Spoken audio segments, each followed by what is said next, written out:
Yes, I'm sorry, take the company private. It's going to cost him under $4 billion. Yeah. And by the way, shareholders are still going to make a Hang on. fortune. Time out. Let's talk about that. You threw it out there. I know how you did the math. Explain to everybody how you did the math. Vince doesn't have to buy out his own shares. He only has to buy the outstanding shares. There you go. So you see how many total shares there are. You see what Vince doesn't control. You figure out a price per share, and then there's your buyback. And the result is a number. I think when you and I did the math off air, it's like 3.9. We'll round it up. It's 4 billion, right? Yep. Now, does Vince have $4 billion in his back pocket? No, Probably just like the cons. No, he's who knows, but he can but get it. I doubt it. But does he have $1 billion of his own money? Or what if this is a what if, folks? Do not take any action based on this scenario because it's a wild ass guess, but it's possible. What if Vince decides, I want to do this and I don't want to take on any more partners than necessary unless it's strategically opportunistic? Opportunistic. How would he come up with the money? If he doesn't have the cash himself, how would he come up with the money if he doesn't want to take on too many partners? So Hmm. you're saying if he doesn't just want to go to the Saudi investment group and say, Eh, "Give me this for X number of shares," well, listen, I'm just guessing. I'm going to play the game that you're laying out based on what we've heard. WWE scrapped the network because they did a licensing deal with Peacock, and then WWE scrapped doing their own merch and did a licensing deal with Fanatics. And it feels like everywhere you look, there's a new licensing deal. So are you going to say maybe there's another thing he could license for a bunch of cash? or spin off. What if he sells the rights for this? He basically sells a streaming platform. What if he sells it? He can do it. I don't know what it's worth. We know that there's an office building that's going to be vacant this year. Right. There's another asset. So he could spin off an asset that that generates enough revenue for him to be able to take the company private in addition to his own money, or maybe a minority stakeholder like Endeavor or somebody else. It's a Lem- possibility, folks. And it again, under $4 billion. He doesn't have to bid. It's not like going to the Barrett Jackson auto auction. He doesn't have to bid against himself. He doesn't Right. have to buy out his own shares. He only has to buy outstanding shares at the current stock value.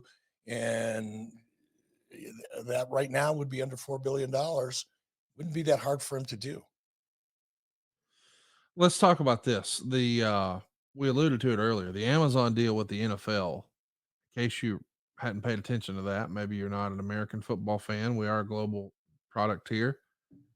It's $1 billion a year for 15 Thursday night games a season. So they're paying $1 billion annually for 15 games, 15 Thursday night opportunities. Some of those games are better than others. Some of those games did better than others. But still, it's $1 billion for 15 games. That to me, and again, as you said, we're comparing apples and oranges here.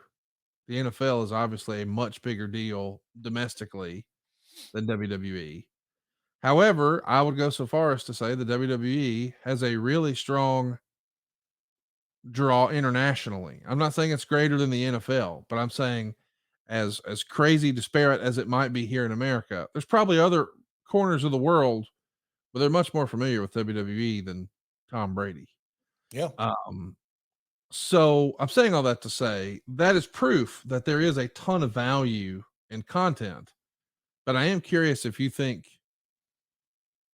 I mean, do you really believe in your heart of hearts that $4 billion is attainable? And I assume you're saying not over the course of a year, but maybe you do a 4 year, 5 year, hell, a 10-year deal, whatever it is, and you come up with some number, some value, right? I don't know if it would be the streaming platform or any other asset or business unit that could be spun off. I'm just saying it's a possibility. It's possible. That's it, man. It's just a possibility that I don't think, based on the coverage that this situation is getting, that people aren't realizing or thinking about. Again, I think so many people that are writing about and talking about this situation, they're positioning it as it's an auction, and it has to go to the highest bidder.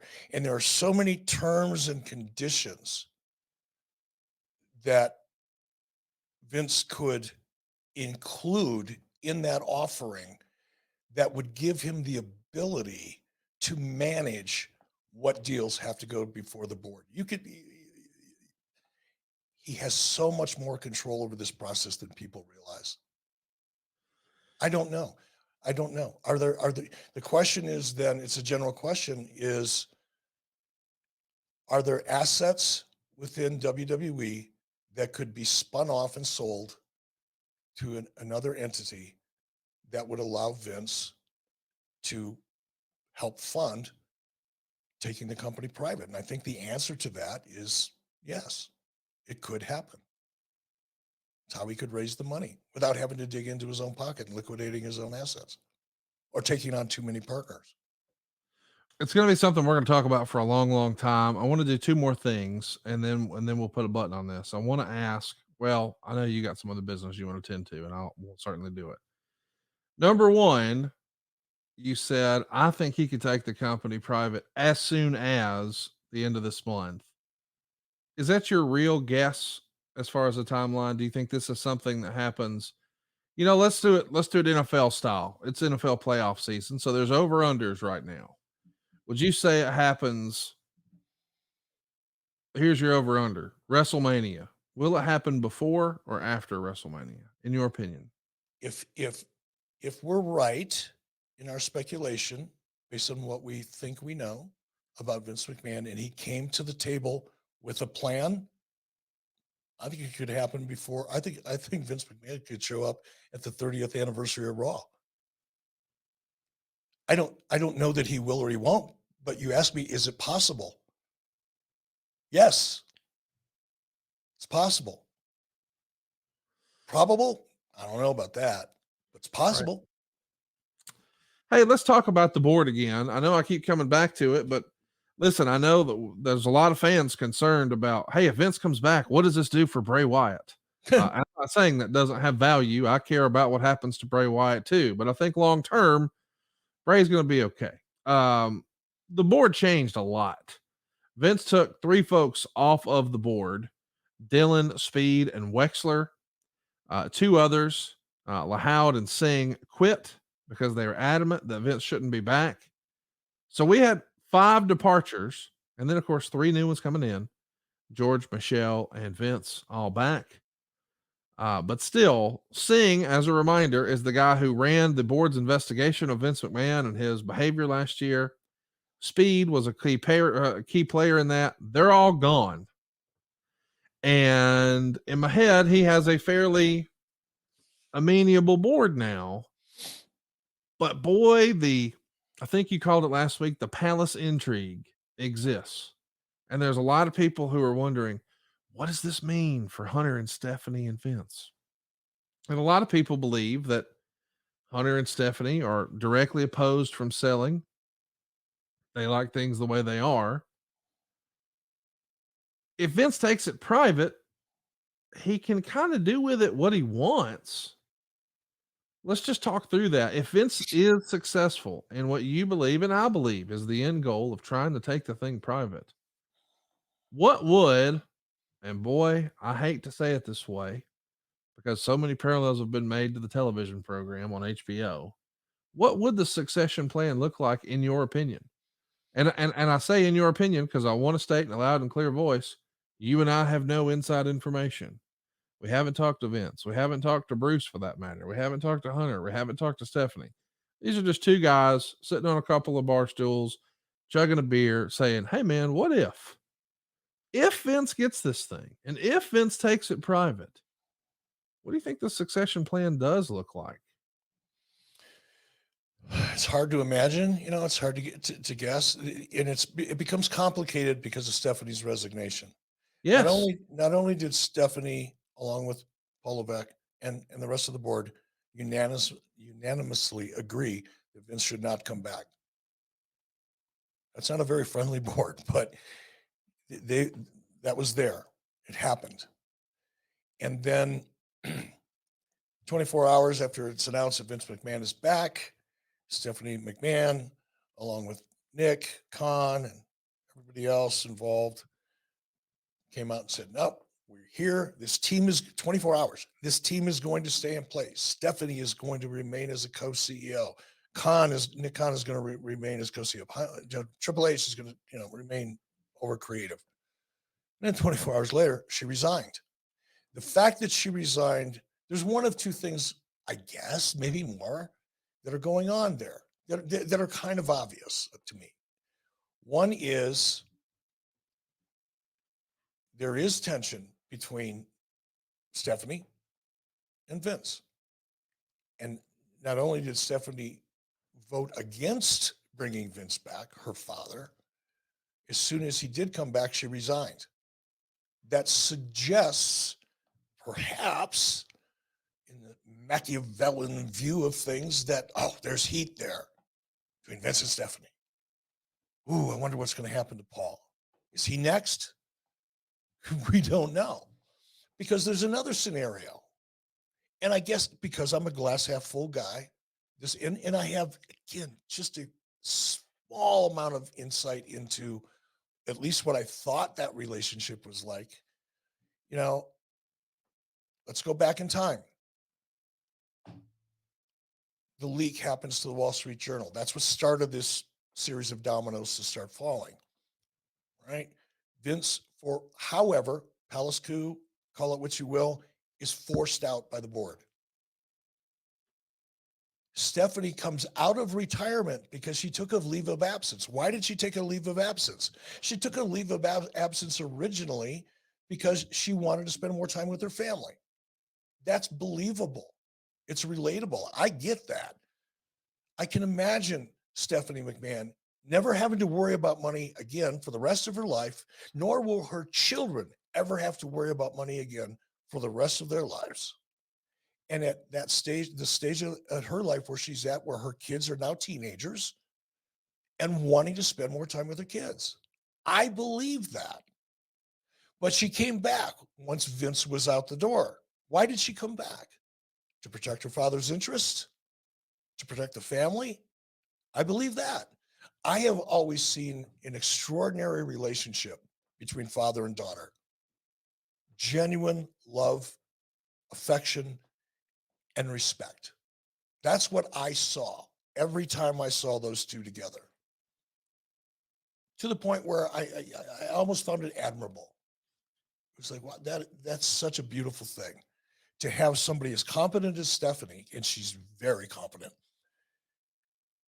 who has been brought up in that industry and has such a relationship with her father that allows her to grow in that business and eventually become a co-CEO. I love that. And I admired what I saw. Now, I didn't see what was going on behind closed doors in private. I never went to a family barbecue. I didn't get invited to Thanksgiving dinner. I don't know. I only know what I saw, and what I saw was reflected love, respect, and confidence. So I could see why, even though Stephanie may have wanted to spend more time with her family, once Vince is out the door, she's going to come and take that role to help protect her, to watch her father's back, essentially. And run that company in his absence the way he may have run that company in his absence, operationally now. I believe that. I want to believe that. But I also keep the door open for the fact that there's something else going on behind the scenes that I'm unaware of. And if that's the case, I don't know what's going to happen to Triple H. Nobody does. Again, as I said earlier, I think regardless of whatever drama that has taken place over the last 4, 5, 6 months, that may or may not have included Triple H. I don't know. But let's just play fantasy booker here and say, yeah, there is. Fact is, Paul Levesque's doing a great job. And Yes. in my mind, from Vince's perspective, that supersedes how he may feel about anybody. Or maybe you take Stephanie's departure at face value. If you believe, like I do, that she came back to protect her, to watch her father's back and run that company in his shadow, I guess, lack of a better way of saying it. um, you could take her press release at face value. She went back into, we'll call it retirement, because she knew with Vince there, she didn't have to watch his back anymore. That is so plausible. And we tend, because, and me too, we tend, because we're wrestling fans and there's always the story behind the story, right? Yeah.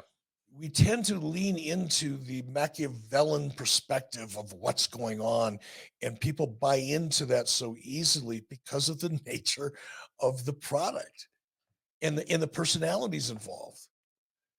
It's an easy thing to do, but I refrain from doing that. I acknowledge it; it could be true, but I look at what I know and what I've experienced, however brief or not it was. When I was a talent in WWE for 4 or 5 years, I watched that relationship every Monday and once a month on Sundays. Um, my impression was I didn't kind of think that maybe there was a lot of respect and confidence there. I know there was. We don't know. It'll play out. We'll find out, won't we? We will. And I'll tell you, I personally thought when all the Stephanie stuff first happened, hey, the deal here is the optics of the nature of which Vince was investigated. The optics are good if there is a female lead, and it's good for investors if the last name is McMahon. I thought we checked a lot of boxes, and I felt like she was just there to sort of do her dad's bidding and be a placeholder and be his voice and blah blah blah. I'm not saying that's what it is, but that's certainly what I thought was happening. So when I see all these reports that come out and say, "Oh no, it's her and Hunter versus Vince," I don't believe that. That's a wrestling angle. That is a wrestling angle. And then this is worth mentioning too. Right after she steps down, and this is worth mentioning too. When it happened back during the summer, it was a leave of absence. Now it's a resignation. Those are different things. Leave of absence implies I'm coming back. Keep my spot ready for me. Resignation, and even her statement, I'm just a fan now. She wound up getting surgery here in Alabama, where all the WWE superstars go in Birmingham. And she made sure to put that out there and mention that Triple H was her caretaker. Boy, that just got people buzzing even more. And again,